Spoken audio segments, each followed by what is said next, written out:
Okay, this is what y'all been waiting for. Our guest speaker today is Honorable Governor Charlie Crist. Governor, welcome to the Villages, and welcome to the Villages Democratic Club.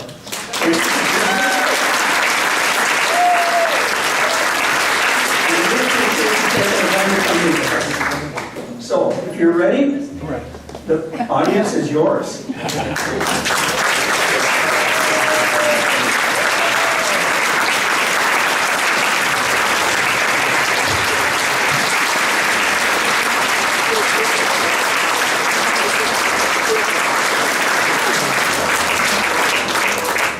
Good morning. Good morning. I can't tell you how honored I am to be here and frankly overwhelmed by this turnout. Give yourselves a round of applause. It's amazing. So, do I have to stay there for it to be on the Zoom? No. Okay, great. Mike knows. Thank you, Mike.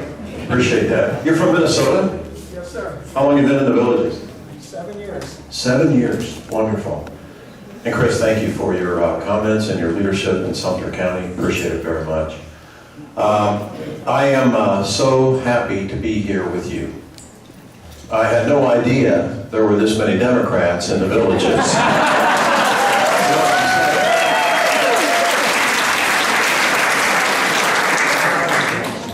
So, and I'm sure there's more. Yeah. And growing by the day. Yeah. So, I am running for governor to defeat Ron DeSantis.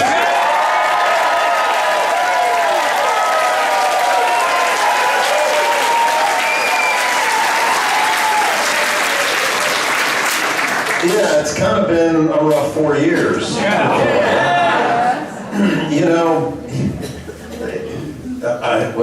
so he talks about the fact that he thinks we're the freest state in America. Let me tell you the truth. We're the most unfree state in America. I mean, you know, maybe he could see us as the freest state in America unless you're a woman and you would like your right to choose and make your own decisions about your health care. Or you're LGBTQ and you don't want to have your kids paraded in school. Or you're black or brown or a senior and want to cast your ballot and be able to mail in ballots. They tried to take that away from us. It's almost like we're only free in Florida if we're willing to do what Ron says. So, you know, we need a change. And you're going to get it.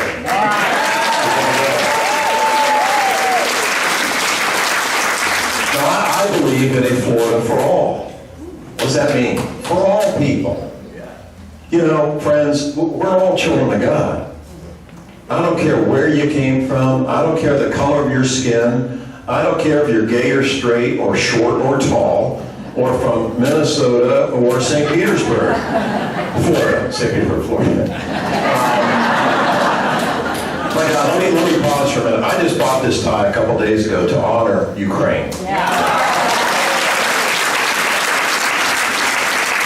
And so on the other side of the globe, we see this battle every single day where a great country who only wants to have their own democracy and their own actual freedom defended and be able to practice it.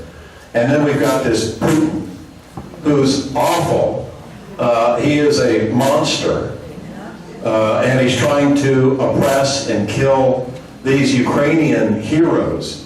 It is beyond comprehension. And I got to tell you this, because I'm such a Joe Biden fan. You know, I am so grateful to you and to God that he got elected president. I can't imagine if we were dealing with this situation right now under the horrible. No way. But the way President Biden has brought together the European Union, NATO, last president wanted to get rid of NATO. Now we see up close and personal how important it is to be able to unify with other freedom-loving countries and do what's right for the cause of freedom.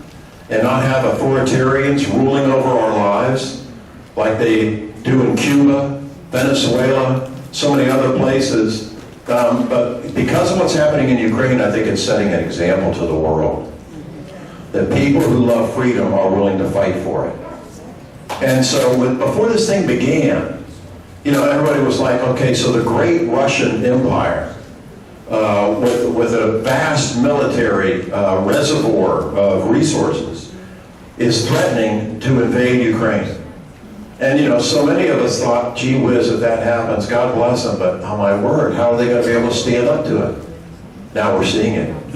Because they have the will to fight. They have the passion to do what's right.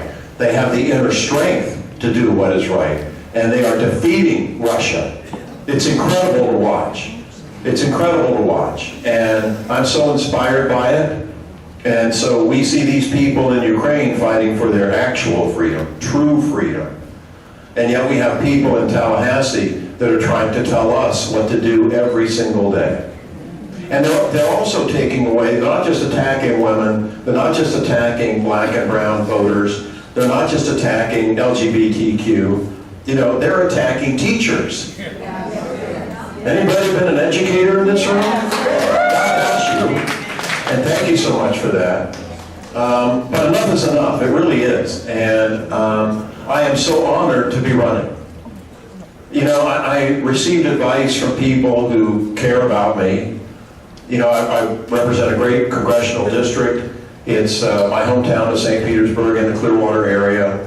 And they said, Charlie, you can probably have that seat for the rest of your life. But I love Florida.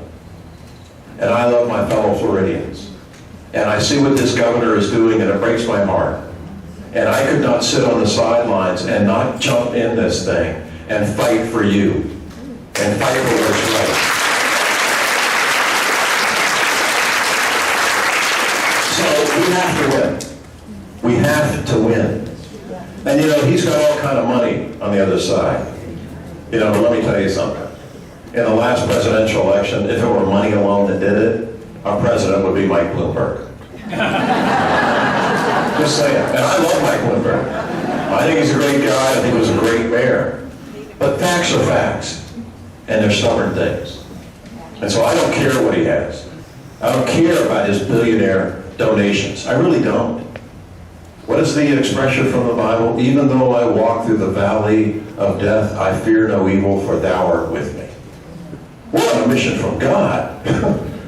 We got to help people. And as I said earlier, we're all children of God.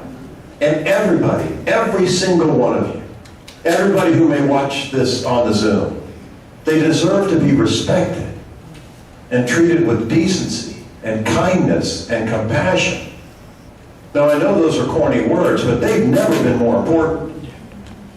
Because if we have leadership that puts people down, that is disrespectful to others, then that infection can grow. And we've seen that happen over the previous 4 years in the White House. It's happened before in the history of the world. It happened in Germany.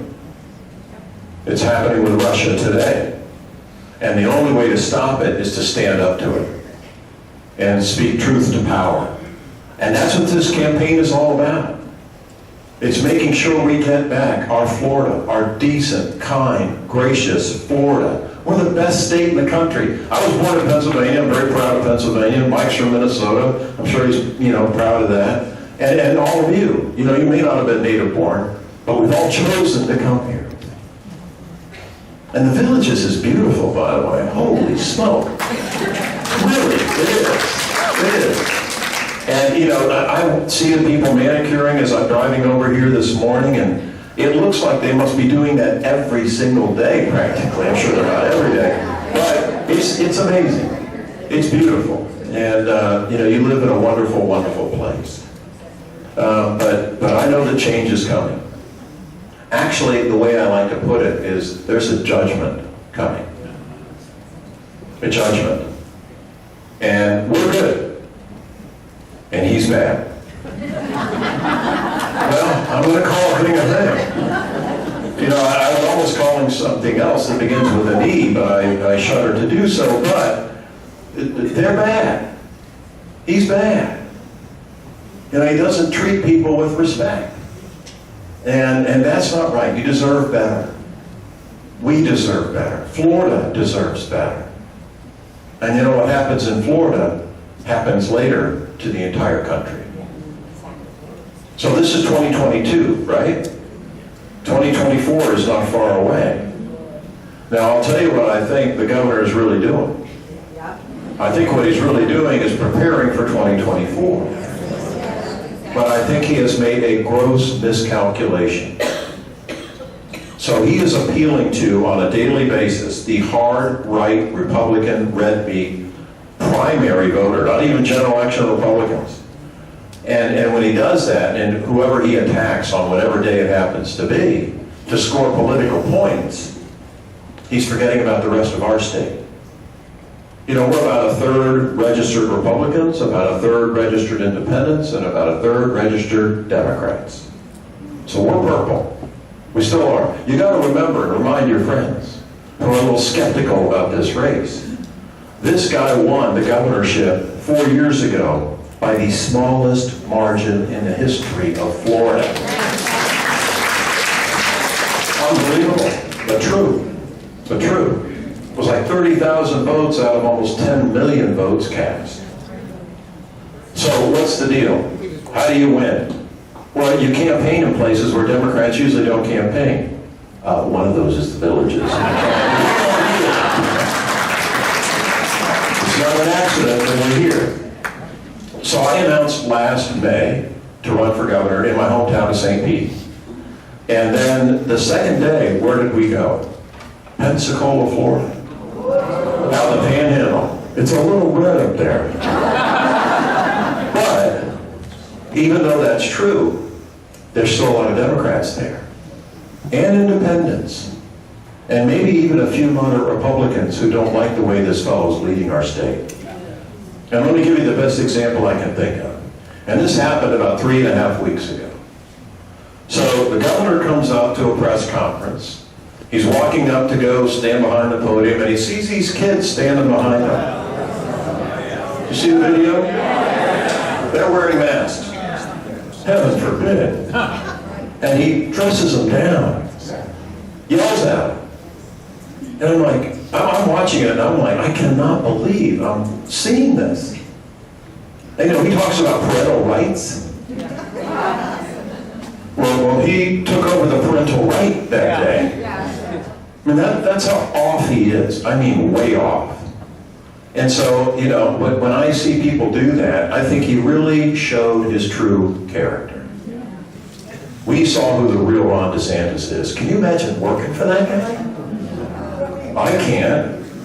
I mean, I can't imagine, you know, what it's like behind closed doors with him. What his staff has to put up with. I mean, if he does that to kids, what do you think he does to other folks? It can't be fun. I'm sure it's not. I'm sure it's a nightmare, a full-on nightmare.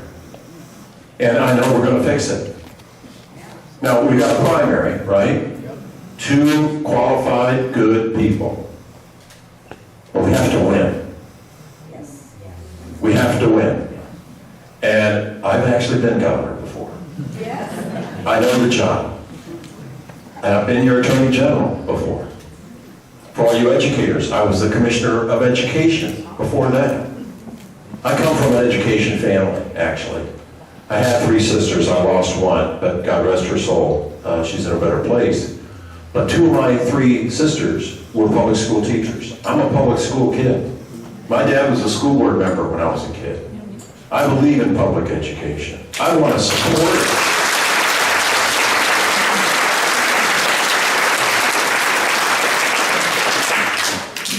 So, we have a problem with Florida's economy. You know, if you're a millionaire or a billionaire in Florida, you're doing great. No problem. But if you're not, and most of us aren't, it's a little bit of a struggle anymore for working class people. You know, to pay your utility bill, to pay your property insurance. I think it was Progressive Insurance Company I saw the other day had dropped 95,000 policies. Just cut them off. That's what's happening in Florida. While he's dealing with cultural wars that really don't help anybody's life at all, these things are happening in Florida, and he's ignoring them. Because he can't score the political points across the country that he wants to score by helping us and be focused on us and what we're dealing with in our daily lives, your auto insurance. I mean, all of these things are adding up and making it difficult. Florida is almost becoming unaffordable. And we can fix it. I mean, when I was Attorney General, I sued utility companies and lowered their rates. When I got elected governor the last time, the first thing I did after I got sworn in, I called a special session on homeowners insurance. And we dropped the rates 10%.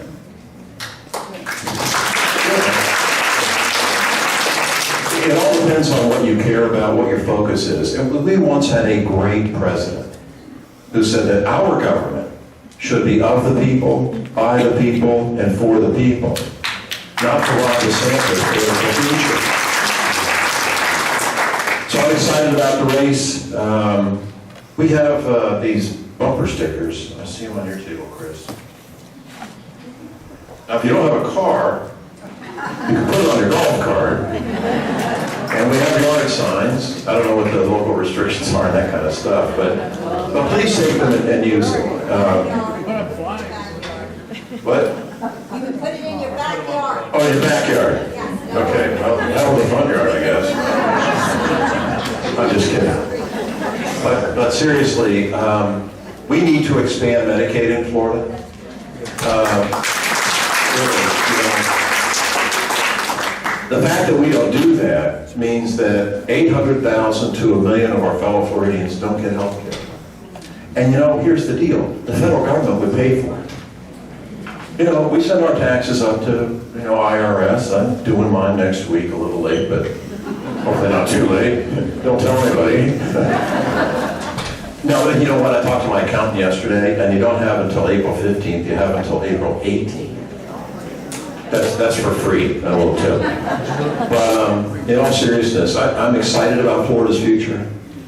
I'm excited about our opportunity. People say to me, you got to win. We need you. We need each other. We need each other to do this. That's the only way it's going to happen. But it's going to happen. It's going to happen. So thank you for letting me come by. Thank you for giving me the opportunity to speak. Thank you for being great Democrats. I still have hope in my heart. I'm an optimist. I'm a happy warrior. I am. And this is fun. He's fun to run against. He's so bad, he's fun to run. Imagine you're running against somebody that everybody loves. Well, there's a section that does love them. And I don't want their vote. Nor do we need it. But if some of those moderate Republicans want to come over, because I don't know if you knew this, I used to be a Republican, but I saw the light.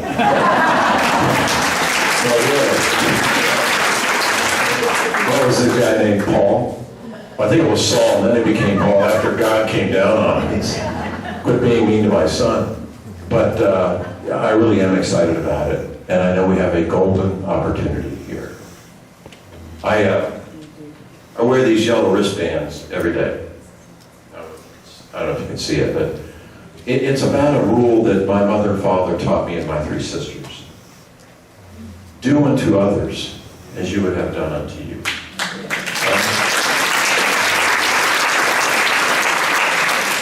And the wristband just says, practice the golden rule every day. And so I'm listening to a friend of mine on a radio interview, Mike, the other day. His name is Peter Sorge. He owns this publication, I guess is the right word for it, Florida Politics. And he said, I think Charlie Crist is the golden rule candidate. I never heard that before. He's right. And my feeling about the current governor is that he never heard or learned the golden rule, and if he did, he forgot it. Because he isn't doing unto others, I'm sure, as he would like to have done unto him. And so our job is to fix it. And it's a great mission. It really is. So we got to register as many people as we can. It's very important. You know, and we got to make sure that everybody who's registered votes, because that vote is precious. You know, I served with a wonderful man in Congress, John Lewis from Georgia. Really. Civil rights icon. And he used to tell me all the time, and my colleagues as well, he would say, Charlie, he spoke so passionately and kind of soft. He said, Charlie, you know, the right to vote is really precious. And he said, it's so precious, it's practically sacred. Because of all these issues that we care about, whether it's education, the environment, Social Security, whatever it might be, all of those issues depend on one issue first, our right to vote. And I have long suppressed it. On that front, we got a great victory this last week. A federal judge in Tallahassee, who was appointed by Barack Obama, kicked out that anti-voting law that they passed last year. Thank God. So again, thank you for everything you're doing. Don't forget the bumper sticker for the card and the sign for the backyard. Well, everybody's playing golf behind will see it now, so that's all right. No, but you're good people, and I'm honored to be with you, and I am overwhelmed that so many of you are here, and I'm grateful. Thank you. Thank you.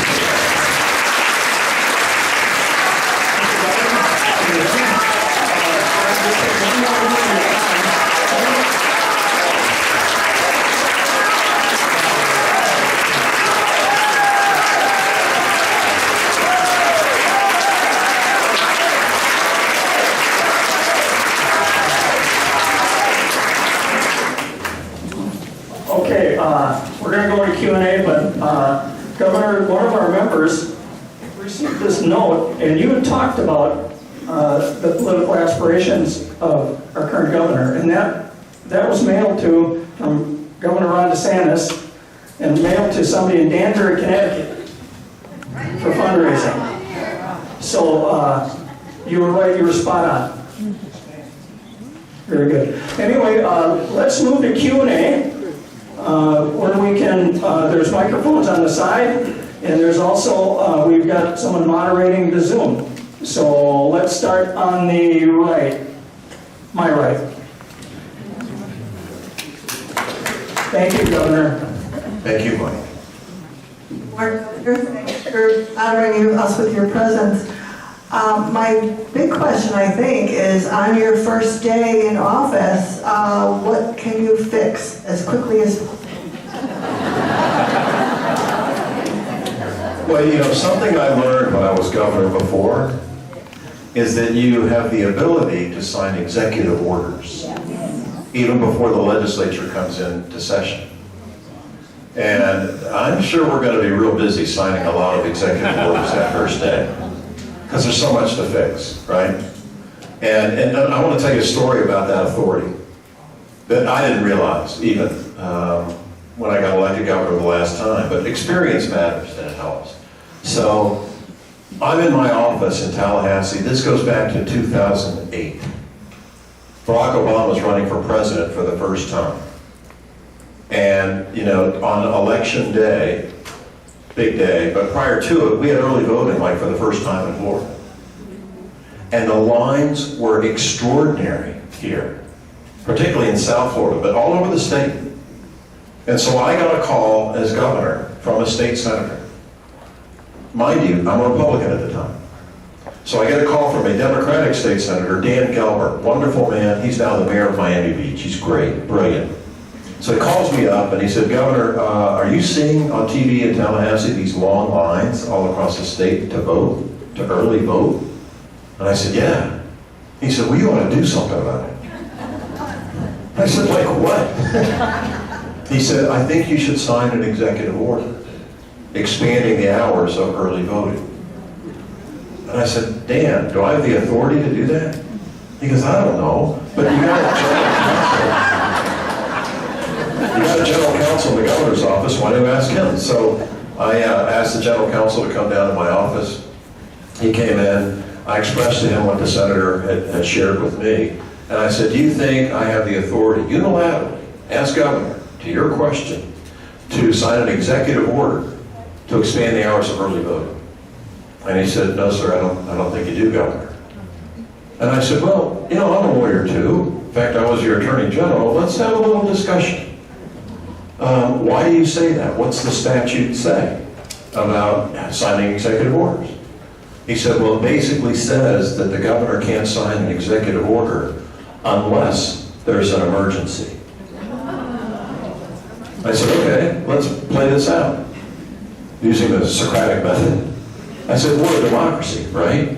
And he said, yes, sir. And I said, and people in our state, which is a democracy, are not able to exercise their right to vote. I said, General Counsel, that is an emergency. That is an emergency. Remember what John Lewis said. If we can't, we don't get anything. So I said, go up, make out the order, draft the order, and I will sign it. He came back in about a half hour. I signed it in the afternoon. And by that evening, all 67 counties in Florida expanded their hours of early voting.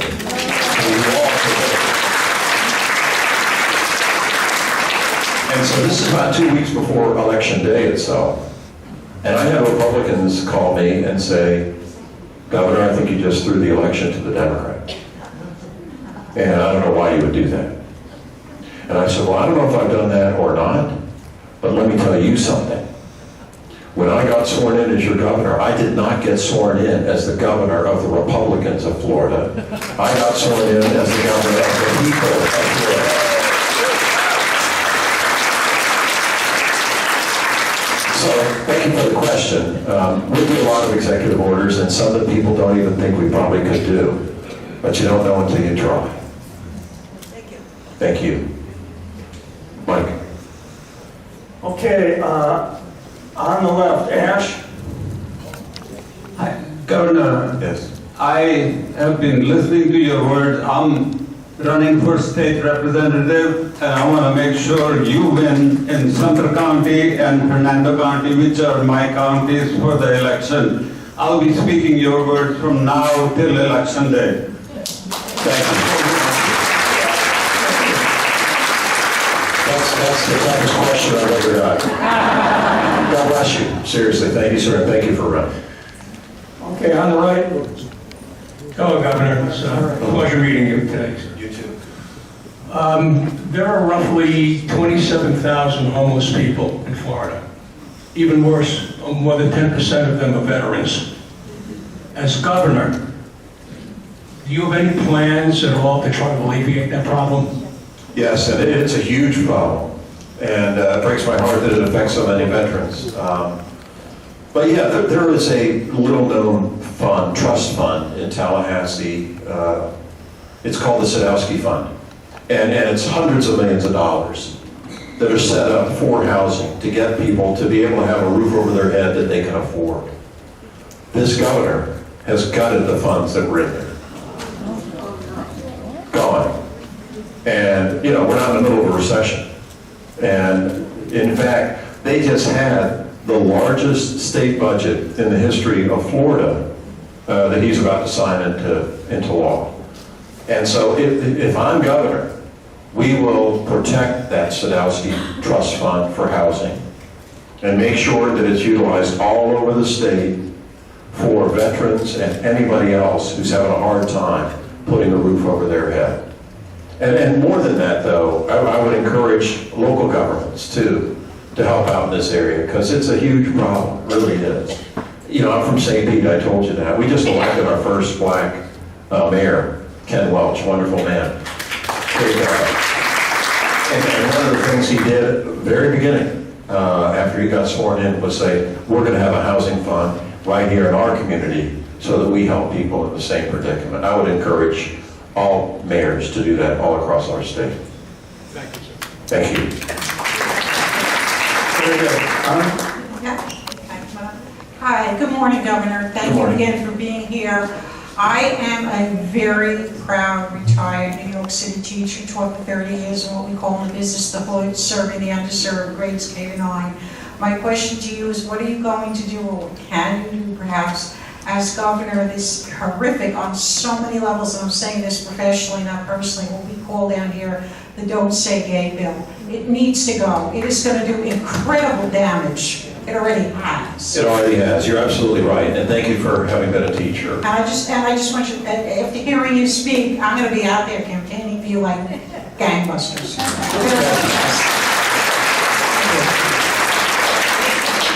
Thank you very much. And you're right. I mean, you know, what does it matter if somebody's gay or straight? Mm-hmm. You know? And I think it was President Obama, frankly, who said it best when he sort of evolved on the issue during his presidency. And he said, you know, as I've thought about it, what does it matter? You know, who am I to tell anybody who to love? Love. And he was right. Perfectly right. And this governor is doing exactly the opposite. He's trying to shame people. Right. And it's a sin. Mm-hmm. It is. And so what do we do to stop it? We repeal that law. Let's do it. But we're going to do it. We're going to do it. I mean, that issue has gotten so awful that for the first time in my life, I'm seeing a governor of Florida attack Disney. Really?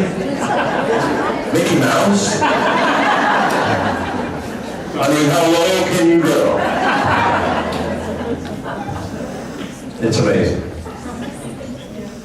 On the right, Mike? Marcia?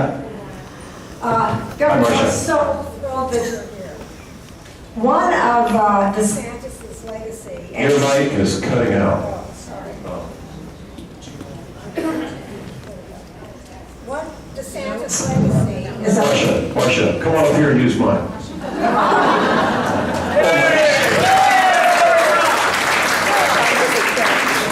How about this? Oh, this is much How about that? There you go. Not that I would not want to be up there with you, sir. Well, I'm going to come down and do it with you.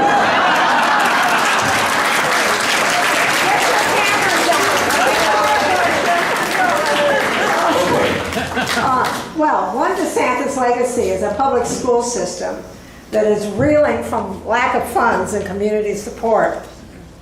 And it has become the primary arena to fight the culture wars. What would you do specifically to help assure teachers and administrators that you have their back? Great question. I would truly give them their freedom. What a novel word that he misuses every day. And give them respect. You know, local, I told you my dad was on the school board when I was a kid. So local school boards, their authority is being usurped by the governor. Local county commissions, their authority is being usurped by the governor.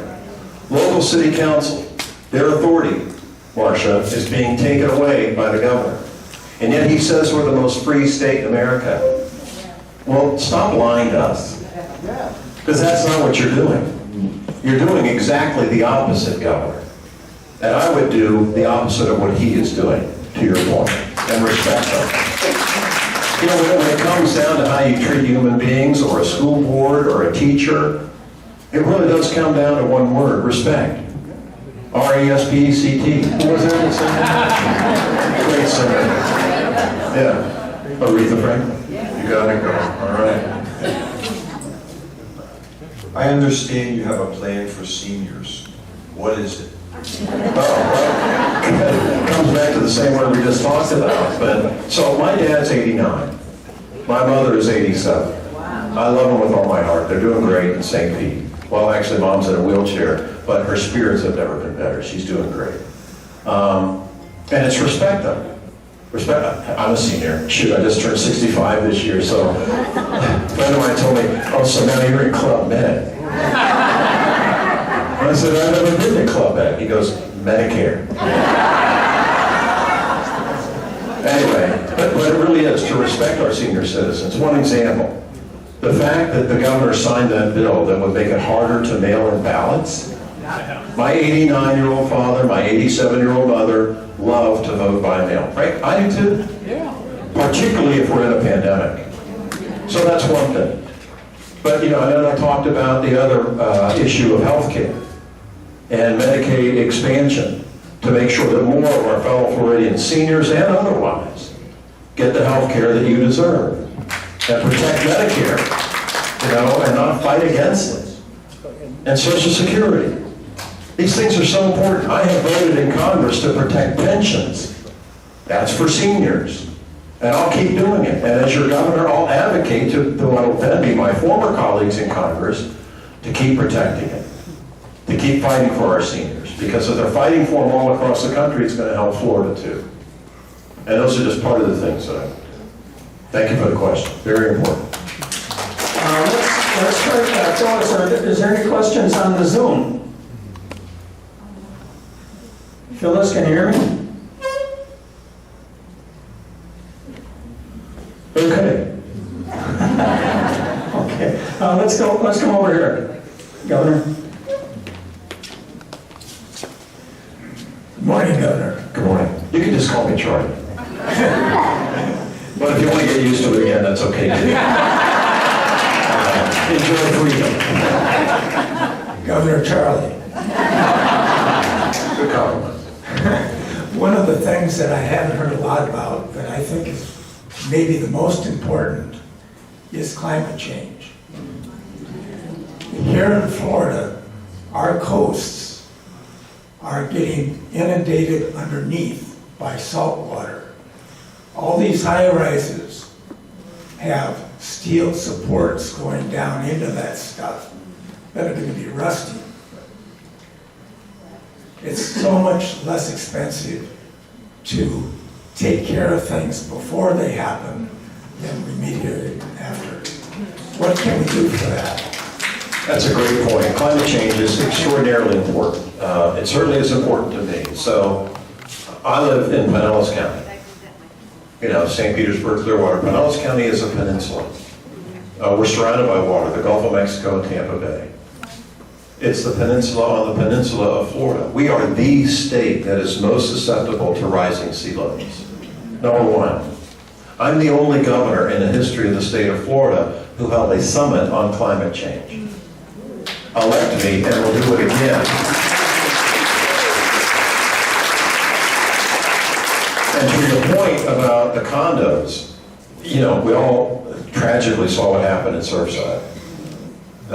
Incredibly horrible incident to see that loss of life. The legislature had an opportunity, and the governor, to pass legislation this year to fortify and have more inspections of those buildings so that doesn't happen again. Guess what they did? Nothing. No. They're not addressing the issues that really matter to everyday Floridians. They're going after Disney and women and minorities and voting, stuff that's important so we stop it. But they're forgetting about these things that are affecting our lives every single day in every way. And that's why you deserve to have a governor who gets up in the morning and isn't thinking about sleeping and being in the White House and thinks about what you're dealing with in your house. That's what's important.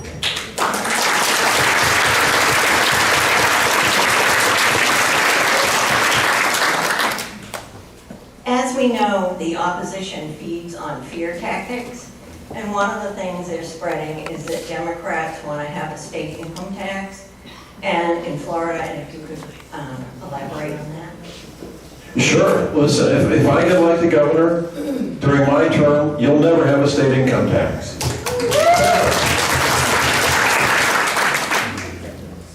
So that's about that.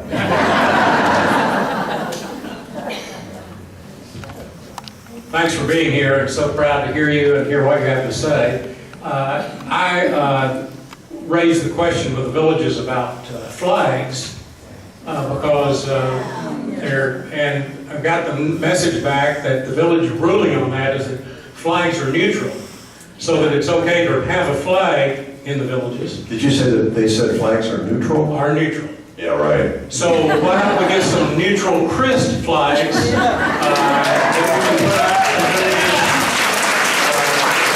That takes care of the issue of the yard signs that they have ruled are not accepted, but flags are accepted. Okay, so Sam, we gotta do that. Okay? Well, we will get flags this week. A lot of them. A lot of them. That's it, you gotta get them and put them up, you know? Yeah. How about one more? Sure. Governor DeSantis has used state money to fund his own militia. And the only reason why I believe that's done is probably to put down protests. Anything we can do in the meantime or after you're elected. Yeah, absolutely. And you're right. I mean, he's put into law his own cops, his own secret police. I mean, where are we? Is this Florida? Is this America? No, that's not American. I'll tell you that. I mean, you know, having been governor, I actually am aware that there's this organization called FDLE, Florida Department of Law Enforcement. He already has protection. So what is this really about? You know, I'm not a psychologist, so I'm not going to analyze the guy, but you can do that. I think we know what it's about. But how do we stop it? We beat him. That's the short answer. We beat him. And then this craziness stops. We'll repeal that stuff. Or I'll sign an executive order on the first day to get rid of the secret police for the governor. Crazy, man. Eric? I got one more question. Yeah.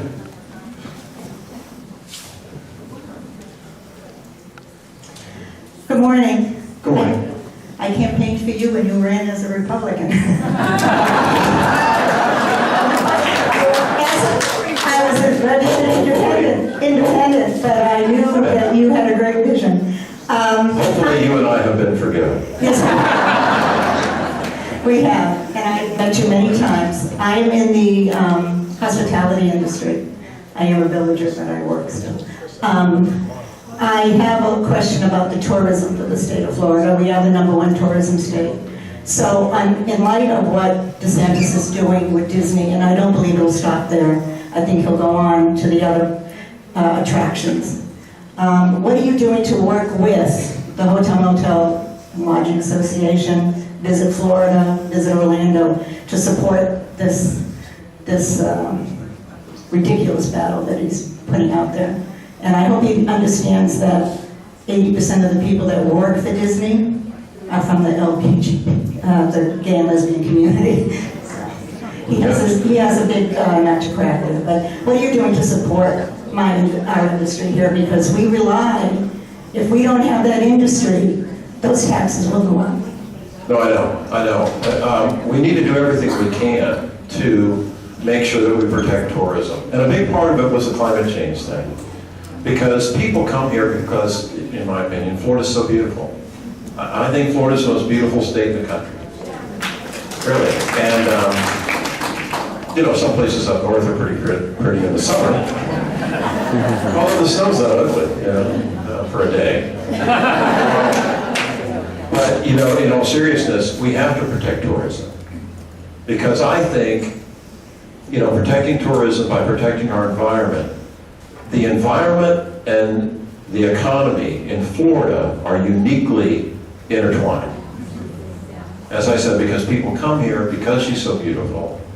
And if they stop coming here because we ignore the environment, or tourism by extension, then we lose our economy. And all those restaurateurs and people who have hotels and all the people who work in them will lose their job. And so, you know, let's talk about how Ron treated COVID. We haven't touched on that yet. Fortunately, I think we're getting beyond it. I just got my second booster, by the way. And not afraid to admit it.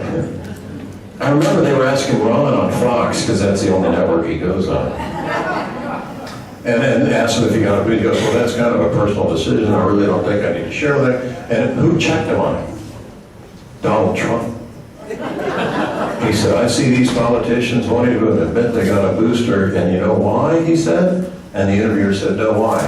He said, because he's gutless. I don't know what's going on between those two guys, but stay tuned.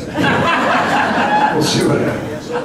But anyway, the way he treated COVID, the governor, our current one, basically didn't advocate getting a vaccine, didn't advocate wearing masks indoors during the height of the pandemic.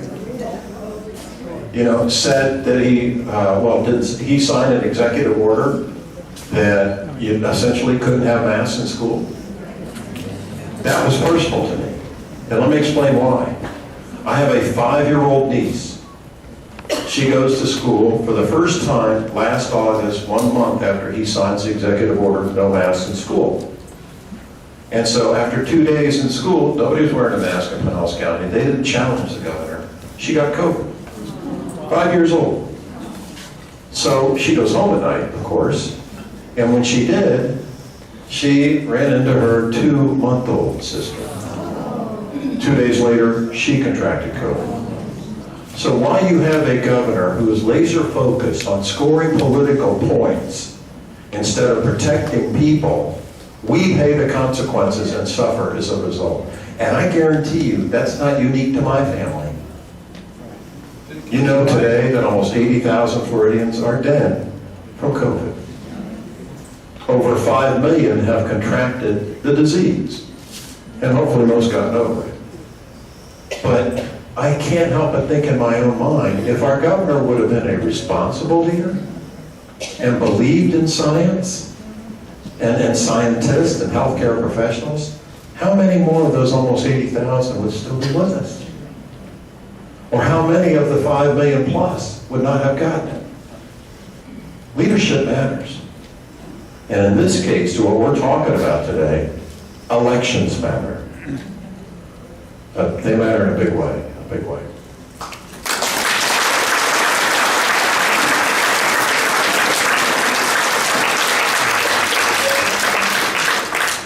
Mike. Thank you, Governor. Thank you. On behalf of the entire Village of Democratic Club, thanks for taking the time to meet with us.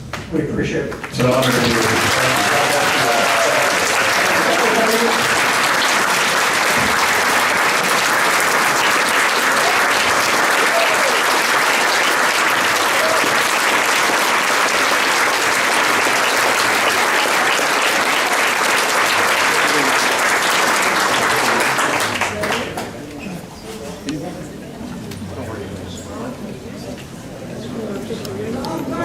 Oh,